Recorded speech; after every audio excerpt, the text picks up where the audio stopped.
Victor is the most hyped rookie we have seen since LeBron James back in 2003, and Victor is living up to that hype.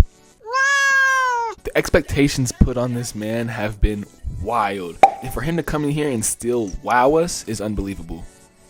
Every single week he's just doing something inhuman, whether it's a behind the back dunk where he's not even looking at the rim, or he's doing a nutmeg, or he's doing a step back three, or whatever it is. Victor just continues to shine when the lights are brightest, and his potential is the largest amongst any NBA player of all time. He is a 7'4" demigod in real life. He can dribble, shoot, definitely can defend. Anything you need Victor to do, he's going to do it at a high level. Victor Wembanyama is only 20 years old. He already has the skill set of an NBA veteran.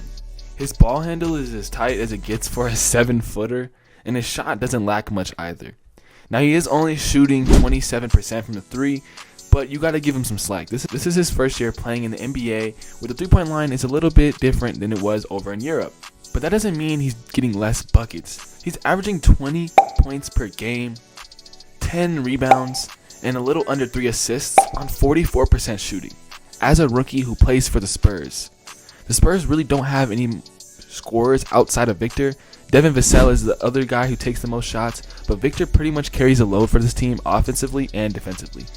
Currently, he's leading the league in blocks, and it's because this man is one of the best shot blockers I've seen in a very long time. He's averaging 3.3 blocks per game. He is stopping the other team from scoring 6 to 10 points a night. That's a huge swing if you look at it from that perspective. That's the difference between a win and a loss, literally. The only problem is his team doesn't really help him out too much. Now, like I said, he is kind of struggling from the three. He's a rookie. That's going to clear up this year.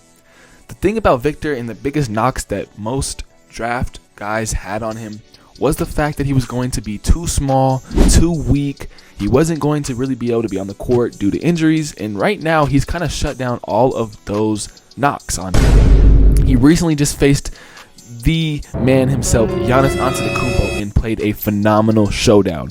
27 points, put up about 10 rebounds, and had 5 blocks against the superstar Giannis. That pretty much proved that he can play defense against strong inside scorers. Everybody was saying that, if Victor faces Giannis, he won't be able to stop him. Giannis is too strong. He's too big. Victor's way too skinny. No, Victor shut that down. He can play defense on anybody, and he can even go out and play defense on the perimeter because of his length. You know how hard it is to get a shot over a guy that's 7'4"? And Giannis is even saying that Victor's taller than 7'4", so he might even be 7'5", 7'6". So you're trying to shoot over a 7'6" guy that can move like a guard almost? Yeah, you're not getting a shot off. No! You're not getting a shot off, buddy. I'm sorry, that's not going to happen. All right. So Victor Wembanyama has been really consistent this year. All you can really say is his shooting percentages are a little low. But he's a rookie. You know, you expect that from a guy coming into the league that hasn't played in this type of atmosphere before. He's never played in the NBA. He was playing professionally. Like, that was overseas. That's in France. It's a little bit different over here. But Victor is next up. He literally can be as good as he wants. The potential he has is through the roof. He's a guy that doesn't have any limits on his skill. Like, I don't even know what to say about him. He's just a demigod.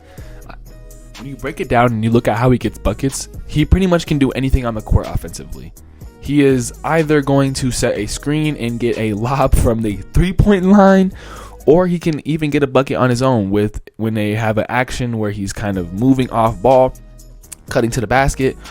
There was a clip where he manipulated Giannis like a guard. He kind of in and out, boom, wide open cut, got a dunk off of that. And then, like I said, he gets the ball in his hands. He takes the ball up the court sometimes. He can literally do anything, guys. If you look at him, you see he's a demigod. But when he has the ball in his hands, I think that's when he's not the most effective, honestly. I think he's the most effective off ball just because of his size. If you can get him in a specific spot in the paint, he's pretty much unstoppable. With the ball, with his back to the basket at around 18 feet, he's knocking it down every single time because you're not contesting his mid-range, and he's a good shooter from that point. So it's a really consistent thing. But that doesn't mean that when he has the ball in his hands, he isn't good. By any means, that's the exact opposite. Like I said, guys, he's nutmegging people. Okay, Victor Wembanyama can do anything on the court you possibly want coming out of a superstar. This dude's doing step backs lately. Like, he's doing step backs, guys. I don't even know what to say. He's Kevin Durant on steroids. He's Kevin Durant if Kevin Durant had extra height and was a better defender. He can do Euros. He's throwing the ball off the backboard to himself. Victor's bag runs as deep as it possibly can for his size.